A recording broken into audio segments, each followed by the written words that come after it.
This is the newsroom.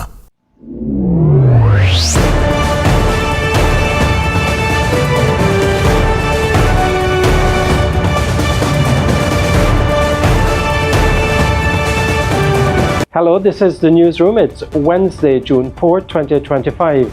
We're broadcasting to you on E1, SKAR TV, NTN, and TARZEE TV in Bartica. In the headlines, the Diamond Regional Hospital, the first of 6 new state-of-the-art health facilities, opens this Sunday, promising 24/7 specialized care and major relief for the Georgetown Public Hospital. KLM officially commences non-stop flights between Guyana and the Netherlands, with the first flight touching down at the Chadijagan International Airport on Wednesday. We don't see KLM as an investor. We see KLM as a partner with Guyana. Attorney General Nandlall and GECOM Commissioner says Gunraj call out APNU+AFC over attempts to derail GECOM's work. First Lady Arya Ali commissions a groundbreaking Center for Equity at Palmyra in Berbice. And in sport, Guyanese Romario Shepherd said it's a fantastic feeling to win the IPL, and Gudakesh Motie's investment in batting bearing fruits.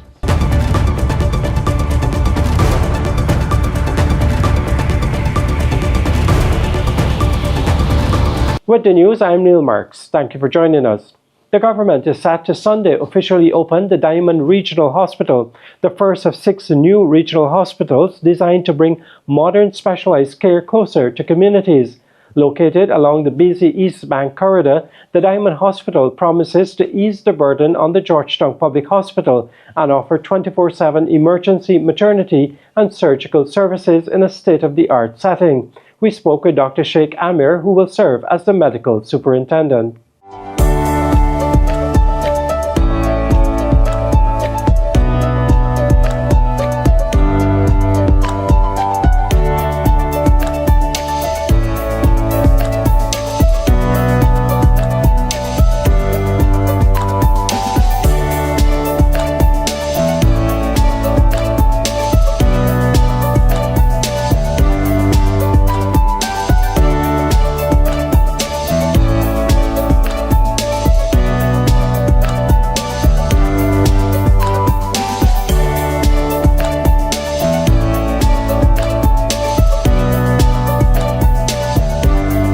This facility is a hospital, and it's a regional hospital. It has the 4 main specialties: pediatrics, general surgery, medicine, and gynae and obstetrics. It will have orthopedics also, anesthesia, and of course we will offer some of the subspecialties like dermatology, ophthalmology, psychiatry, ear, nose, and throat. We'll have 3 theaters, operating theaters. We have an ICU, we have a NICU, which is a neonatal ICU. We'll have an HDU, and we'll have the total capacity is 75 beds.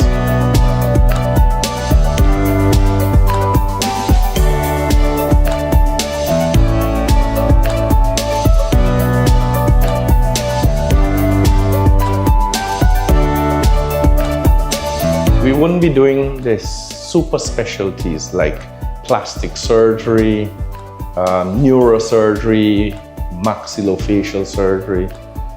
I have made some arrangements with some departments to assist us. For example, urology, where they will on a periodic basis send someone to assist us with our patients. Ophthalmology is doing the same. We don't have a resident ophthalmologist, but we have optometrists. So they will screen the patients and determine what the ophthalmologist needs to see. And we will make the necessary arrangement to have him come here, see those patients. Nephrology, we have dialysis here. So we have already spoken to nephrology at GPHC, and they are willing to assist us as is required. We don't want this population to go to Georgetown unless it's absolutely necessary.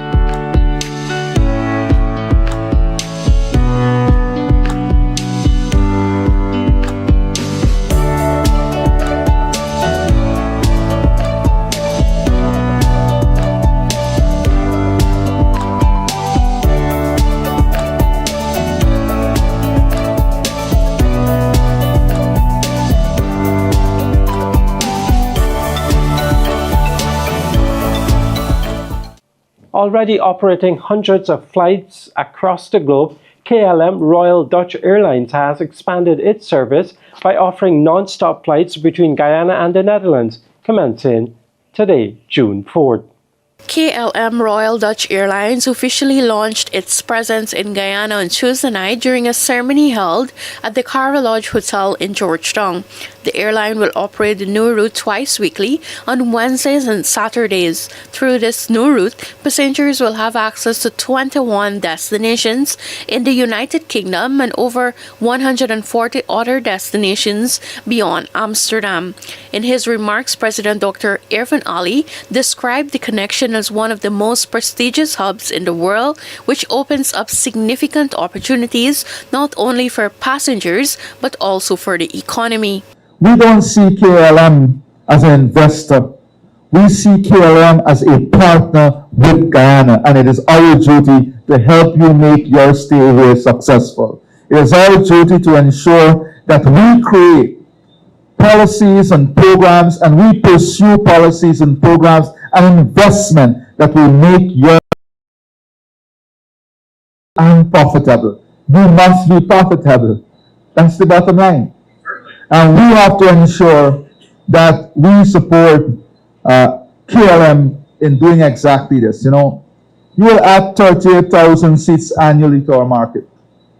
We have to work with you to see how we can pull those seats, how we can ensure that we optimally utilize those seats. Therefore, our marketing strategy for our tourism product must support KLM's reach. KLM promises to offer hassle-free flights and top-notch customer service to passengers. Dirk Butilar, KLM's regional manager, said the move is historic as it is the airline's first route to a South American nation. The launch of the flight is more than just a new destination in the global network of Air France and KLM. It's a symbol of a connection between Europe and South America, between the Netherlands and Guyana, between commerce and culture, and most importantly, between people. As Guyana experiences remarkable growth, especially in energy, ecotourism, and infrastructure, KLM Royal Dutch Airlines is proud to be a bridge for business, for tourism, and for diplomatic opportunities. Our commitment to this route is not just about flying in aircraft between our two cities. It's about stimulating economies, coming together, bringing industries and the nations closer in order to grow. Ambassador to the Kingdom of the Netherlands to Suriname and Guyana, Walter Osselbos, in his remarks described the milestone as a major step forward for Guyana's connectivity. KLM Royal Dutch Airlines' inaugural flight is scheduled to land at the Chetty Jagan International Airport on Wednesday afternoon. For the newsroom, Sharda Bacchus. Lack of vision and internal disarray are driving a growing wave of resignations from the Alliance for Change and the People's National Congress, according to Attorney General Anil Nandlall, who believes the exodus will intensify as Guyana draws closer to the 2025 elections. The Attorney General said that what began as a trickle has now snowballed into a sustained movement away from the opposition coalition, with defectors not only stepping away from their parties, but openly endorsing President Arya Ali for a second term. Intelligent people who are in the PNC can't be comfortable with this, and those who are brave enough are leaving and are embracing the PPP. And that is what you're seeing there. The PPP is not quite apart from the fact that they see that we have a vision for Guyana and that we are unfolding an agenda that is transforming Guyana, and they are part of that transformation, and they would like to be closer to that transformation. So they are coming on board with us, and we welcome that, and we will continue to welcome more on board. There is a repellent that is intrinsic to the PNC that is repelling them too. And when you embrace that unit called the WPA and people of that ilk and those propensities, then you are repelling decent people. And that is what is happening. Coupled with the fact that persons are seeing clearly that they have no future in the PNC, that the PNC has no track record that they can defend, that the PNC doesn't have a plan to develop the country. All these things are plain and obvious. The statutory meeting of the Ghana Elections Commission GECOM on Tuesday came to an abrupt end following a walkout by opposition-nominated Commissioner Desmond Trotman, stalling key preparations for the upcoming polls. Trotman's exit just minutes after the meeting commenced effectively halted discussions on several agenda items crucial to the advancement of the Commission's work in the lead-up to the September 1st, 2025 general and regional elections. Speaking with the newsroom, government-nominated Commissioner Sase Gunraj described Tuesday's aborted meeting as yet another instance of what he termed a deliberate strategy of delay, obfuscation, and filibustering. We have seen this trend for a long time, long before the announcement of the date by the president. You saw this attitude of delay, this attitude of obfuscation, this attitude of filibustering. So what happened in essence is that there was not any meaningful discussion and decisive discussion on any singular issue. That was always characteristic of the engagements. It gave the impression then, an impression which has now been solidified in my mind, that there is no desire by these commissioners to participate or to have the successful holding of elections as is contemplated by law. Still to come, First Lady Arya Ali commissions a groundbreaking Center for Equity at Palmyra in Berbice, and the City Council unveils its $4.2 billion budget for this year.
This is the newsroom. Thanks for staying with us. The Georgetown Mayor and City Council on Tuesday unveiled a $4.28 billion budget for this year, placing strong emphasis on improved drainage in the city and achieving the city's strategic objectives. Finance Committee Chairman Leon Saul presented the budget, outlining new revenue streams, including measures to address street vending as key components of this year's agenda. Saul also highlighted several challenges that continue to hinder the Council's ability to effectively implement projects. The budget presentation comes months behind schedule, having originally been due in November 2024, with administrative delays cited as the cause.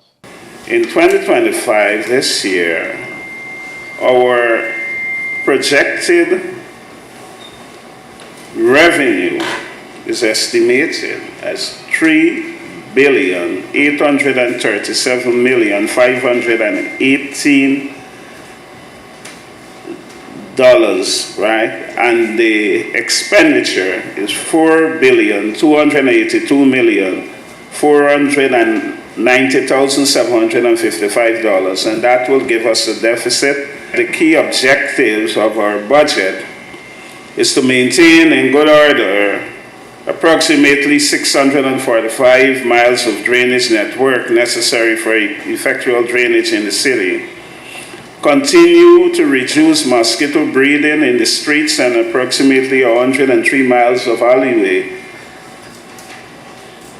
by at least 45%. We do have challenges. We will continue to provide the 34,000 plus properties with refuse collection service and removing tons of waste daily in the city.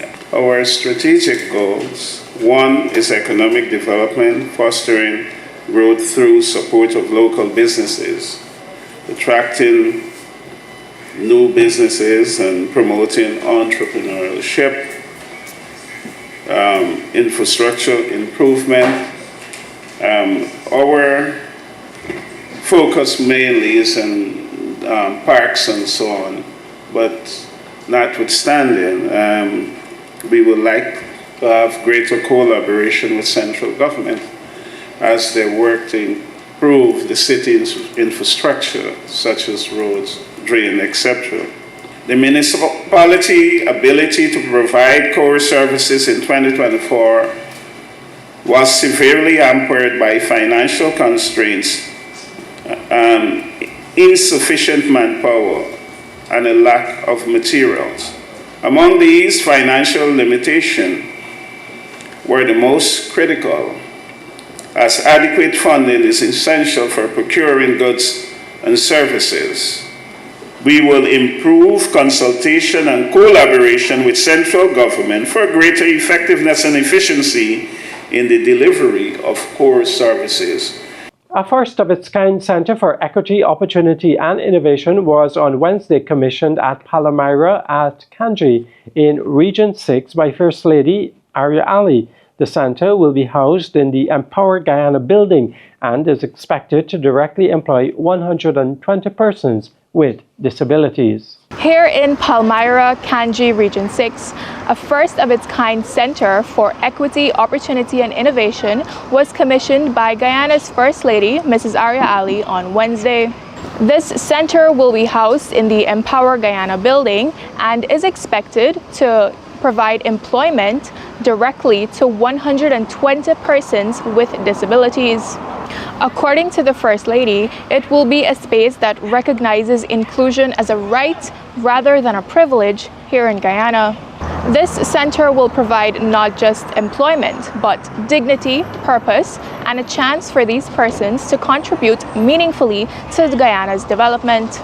It will also cater to persons with disabilities who are entrepreneurs that produce local products. The East Berbice Quarantine region, often spoken about as a rice and sugar belt, is today the frontier of inclusion.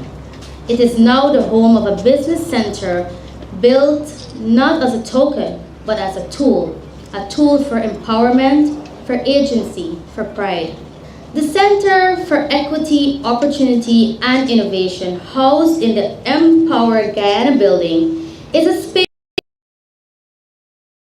a privilege in Guyana, it is a right. It is a space where ability is celebrated, where potential is nurtured, and where dreams are allowed to make roots and flourish. You see, this is just the first project of its kind in our region. And by region, I don't mean Region 6. I mean that this business center is the first of its kind in the Caribbean. So today, in making history, and that is something we all should be immensely proud of, this center will directly employ 120 persons with disabilities, providing not just jobs, but dignity, purpose, and a chance to contribute to our nation's development in real, visible ways. The center will also serve entrepreneurs with disabilities who make local products. So today, you will see things like local snacks and paintings and a number of other products in the retail space, all of which are made by persons with disabilities. We are building a society where the child in Mahaica with a hearing disability can dream of being a coder, where the woman in Albion with limited mobility can become a business owner, where the young man in Rosignol who once felt cast aside can now earn his own living with pride. This is what revolution is, quietly, powerfully, irreversibly. And to my Guyanese family, I urge you, support this center, visit it, buy from it, talk about it. Let's all celebrate it. This is your center too. For the newsroom from Palmyra in Kanji, Shania Ali. President Irfan Ali has said that investments will soon be made to expand education in the aviation sector. In doing so, he said plans are in the pipeline to offer a program locally to train all professionals in this field, including pilots. President Ali made this disclosure as he was speaking at the launch of KLM Dutch Airlines on Tuesday night. Very soon, we're going to invest here in Guyana in expanded aviation education in every aspect of aviation, aviation management, training of pilots, aeronautic engineers. Every single sphere of aviation life will be part of the training program that we want to offer here in Guyana. So this is not driving a race car, or this is not pulling up with a fancy car. This is real policy making, understanding how a policy making environment works. I'm very, very proud of all that we've been able to achieve. Moving our seat capacity coming into Guyana from 336,000 to almost 1.5 million seats coming into Guyana. That is extraordinary work in just 4 years. 4 years ago, we had just about 5 carriers serving our country. Today, we have 11 carriers. We are connected only to 6 destinations. Today, we are connected to 16 destinations. These connections and these things don't happen by accident. You have to have confidence in the economy. You have to have confidence in the system. You have to have confidence in the government. You have to have confidence in the policy-making environment. Attorney General Anil Nandlall has condemned the recent actions of opposition-nominated commissioners on the Guyana Elections Commission, GECOM, describing the repeated walkouts from meetings as undemocratic and authoritarian. Highlighting the impact on electoral preparations, Nandlall said the government will not allow these disruptions to stall the process. He announced that Article 226(5) of the Constitution will be invoked to allow meetings to proceed without the opposition members, asserting that the Constitution anticipated such obstruction. Comparing the current situation to the 2020 elections delay, Nandlall accused the opposition of once again attempting to derail democracy while publicly claiming to be ready for elections. So the 3 commissioners have obviously hatched a strategy to obstruct and to be obstructive because they don't wish to go to the elections. And that must have been the direction given to them by the political directorate. On the one hand, Norton is puffing his chest and is saying that he's ready for the elections, but on the other hand, he has his cohorts at GECOM carrying out his directions to obstruct the process as far as possible, to frustrate the process as far as possible, with the objective of possibly delaying the elections. And that is what is unfolding at GECOM. So you cannot hold the Elections Commission at ransom. The framers of our Constitution contemplated rogue elements like these three banding together in a conspiracy to obstruct and derail democracy. And they have contemplated and provided for an alternative. When the newsroom returns, The Turf, a bold new Guyanese film by James Van Kooten, set to shake up local cinema with explosive drama and a nationwide release this August.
This is the newsroom. The University of Guyana's Money Week is back under the theme Technology, Investment and Innovation. It brings together students, professionals, and regional stakeholders for 3 days of discussions, workshops, and networking opportunities. Money Week is being held in collaboration with the Jamaica Stock Exchange. The event aims to empower Guyanese to understand and engage with the country's rapidly evolving financial and economic landscape. We also have some films on things like Bitcoin and cryptocurrency and how that really works, and how we need to prepare as a nation for this what is already upon us, and how we understand how they affect the economy, etc. So these are futuristic and present things. And then we also have some very, very practical workshops. So there are quite a number of students and others and staff and members of the public who are interested in doing what they call a side hustle nowadays. Young people say a side hustle, or a business of their own. And so we have persons who will show you how to use, for instance, your cell phone to make your marketing materials, your videos, how to market on social media and so on. So those are practical workshops that are going to happen, so that you can learn and you don't have to have a huge amount of money. We've got a stable macroeconomic economy. We're not going anywhere. This is what we will continue to lead the region. We will continue to develop in the developed world. Guyana will always be at the table when it comes to energy, when it comes to food security, when it comes to climate security, when it comes to biodiversity. We will be at the table. How do you get to the table in making money? And that's what I hope you get out of this conference for the next few days. There are many entrepreneurs in the midst. There are senior level executives. There are government looking at it. The question you've got to continue to ask yourself, where do you fit? And how do I follow that money? And how do I get part of the development of Guyana? Don't let Guyana get away from you. We talk about money and we see people spending money, but very often we fail to take into consideration how wealth creation comes about. And I think this week, with the presence of many distinguished individuals and organizations, including the Jamaica Stock Exchange and our own Guyana Stock Exchange, it's important about wealth creation and how, as individuals and as families, we can go about the process of creating wealth. Creating wealth, we must understand, is not something that happens overnight. It requires a great deal of diligence. And I ask everyone here, both physically and virtually, to take into consideration what are the things you need to do in order to ensure that for generations to come, your economic status could be improved. A new film is poised to ignite Guyana's cinema landscape this August. The Turf, a high-stakes drama following two ambitious young men from opposite ends of the country, promises explosive action, sharp storytelling, and a level of production rarely seen in local filmmaking. Directed by UK-based Guyanese filmmaker James Van Kooten, the film will premiere at the Southview Tavern on August 22nd, with its nationwide release slated for August 26th. Making their acting debut, Alex Bourne and Trevlon Clark take center stage in this electrifying tale of unlikely alliances and shared ambition, one that could redefine what's possible for Guyana's film industry. My name is Alex Bourne, also known as Fallon Loke, the caveman, and I play Blaze in the Turf Guyana movie. I am Trevlon Clark, but I normally go by Trey Meds. So in the film, I actually play as Sappho. In Tugville School, there was a period when I was active academically, you know what I mean? I was doing well in my schooling. So there was times when I was chosen to represent the school for like quiz competitions and drama competitions and stuff like that. So I've been exposed to acting since Tugville School. I come from a big family. So it's like when we have family gatherings, the fact that you are around family, you find that you tend to, you joke around, you do a lot of stuff that people might tend to laugh at, but it's cool around the family. So we get to, we role play and stuff like that from since young. You know what I mean? Like my mom have 9 kids, so I have 8 siblings. So when we own time together and stuff, we used to do a lot of role playing and skits and stuff like that. So acting kind of comes naturally for me. The turf is basically about 2 individuals from 2 different places in Guyana that collide over a common interest, right? And it kind of tells the story about everyday life, not just in Guyana, but in places like Guyana, the Caribbean, and people with like cultures, right? Sadly, a lot of people don't like to see certain types of stories being told. They don't want to see certain things being portrayed. But it's a reality, right? And what I hope people understand is that when we do certain things, like when we portray certain things in the movies, it's not saying that we're trying to influence the youth to be like this, but we're trying to show them like what mistakes not to make. I hope that this film would prompt the relative people that usually be involved in these type of stuffs like filmmaking and them things to be a bit more proactive when it comes to filmmaking in Guyana industry and in the diaspora. You know what I mean? Because it's like, I believe that people coming from here, we got a lot of stories to tell too. Yeah. And I feel like a lot of people want to hear these stories. I grew up in Clan of Kenya, Road. I'm 25 years of age, so I'm pretty young in the industry and in life as it is. So I normally work security at nights. But for the time being, I pursue education, physical therapy, and massage therapy.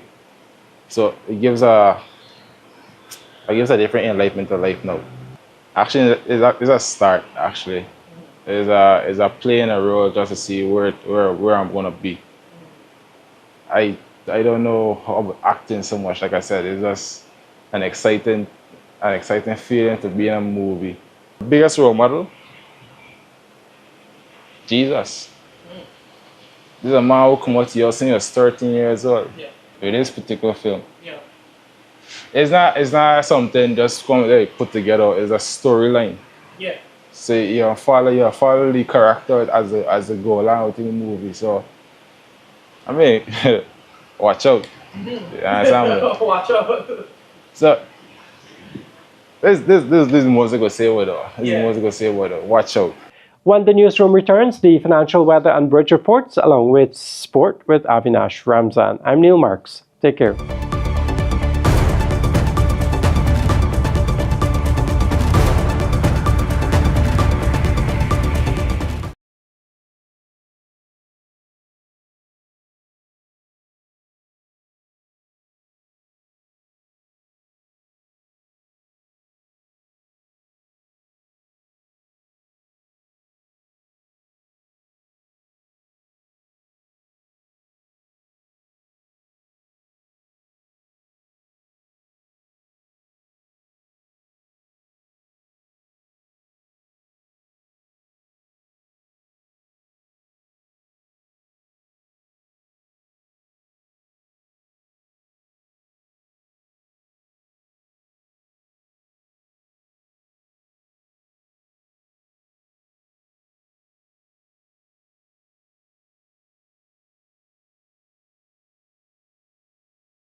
Welcome back to Newsroom. Now for a look at what's happening in sport. We're starting off with some cricket news. The Guyanese all-rounder Romario Shepherd said it is a fantastic feeling to win the IPL and play a part in the Royal Challengers Bengaluru's first title success since the league started 18 years ago.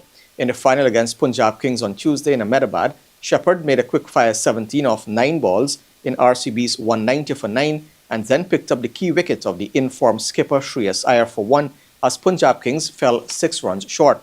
In the league phase against Chennai Super Kings, Shepherd hammered an unbeaten 53 off 14 balls, the joint second fastest 50 ever in the league.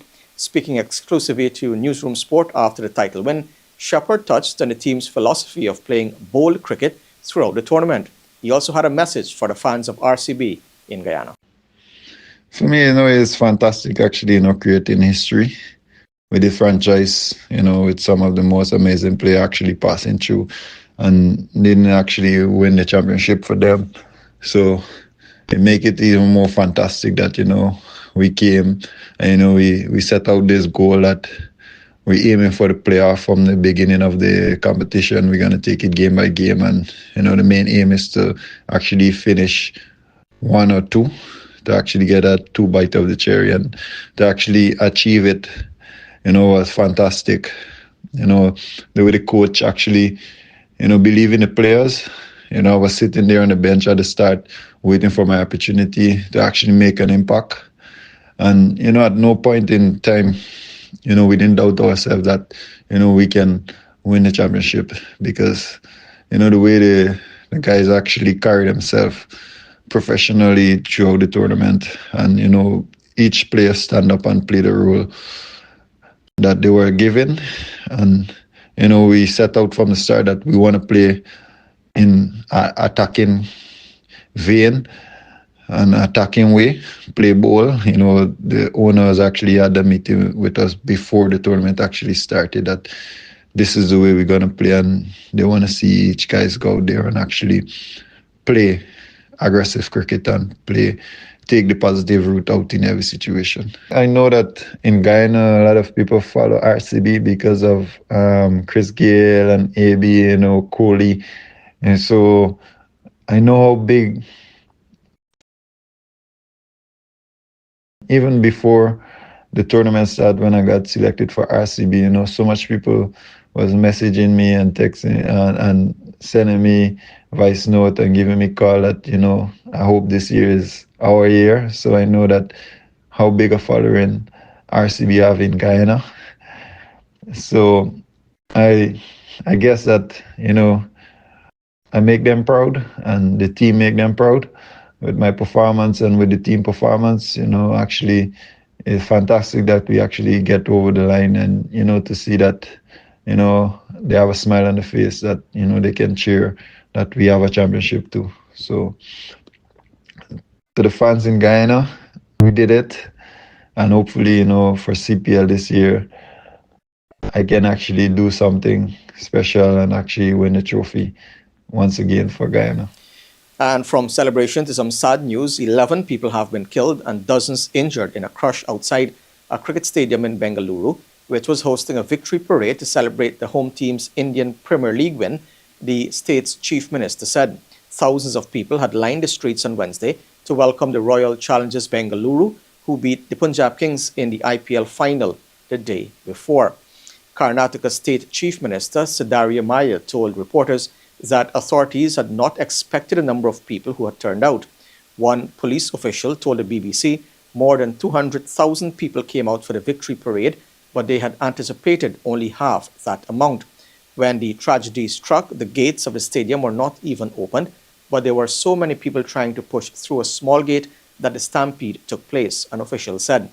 The Indian Prime Minister Narendra Modi said that the mishap in Bengaluru is heartrending, adding that his thoughts are with all those who have lost their loved ones. The heavy traffic around the ground and surrounding areas even forced a number of airplanes to issue advisories to passengers flying out of Bengaluru on Wednesday evening. More known for his left-arm spin bowling, Guyanese cricketer Gudakesh Motie is working assiduously on his batting to make a more all-round contribution to games. In a rain-reduced third and final ODI against England On Tuesday at the Oval, Motie cracked a counter-attacking 63 of 54 balls in West Indies 251 for 9 before the home team raced to a 7-wicket win to seal the series 3-0. Speaking after the game, Motie spoke about his approach to batting and the challenges of being a spinner bowling in English conditions.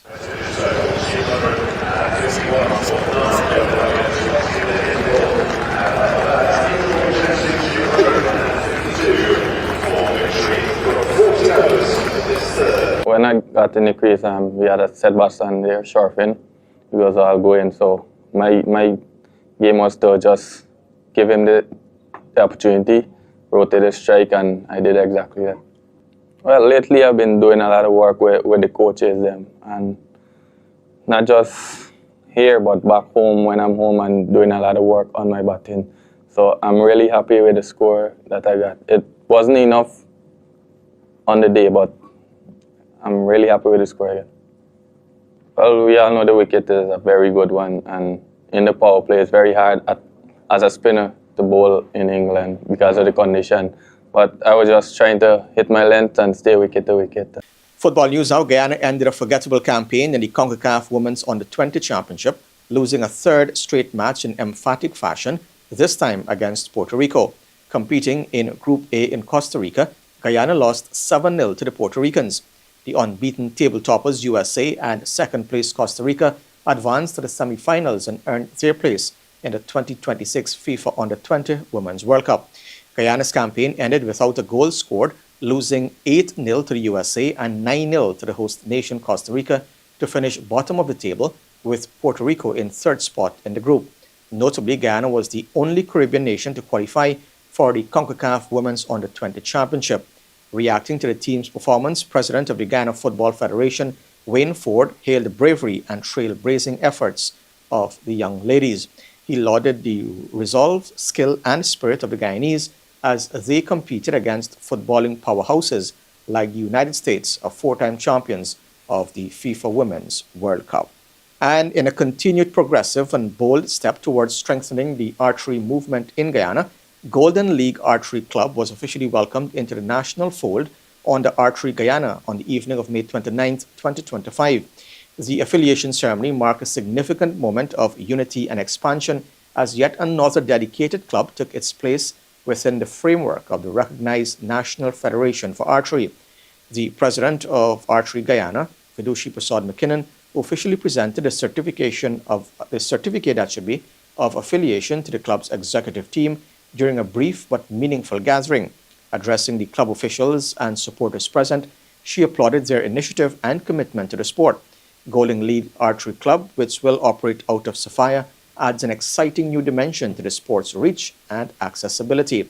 The club has already laid groundwork for developmental programming and athlete engagement in its community and beyond. And the Q Sports Association of Guyana is preparing to launch its most ambitious tournament to date, with the National 8-Ball Team Championship backed by Demerara Distillers Limited's Eldorado Rum brand, set to begin on Sunday, June 8th at the Embassy Sports Bar at Movie Town. With 168 players representing 24 teams from across the country, this championship is poised to be a national spectacle. Confirmed teams hail from Bartica, Linden, Berbice, Georgetown, Mahaica, as well as the East Coast, East Bank, West Bank, and West Coast Demerara, highlighting the growing popularity and competitive spirit of 8-ball pool throughout Guyana.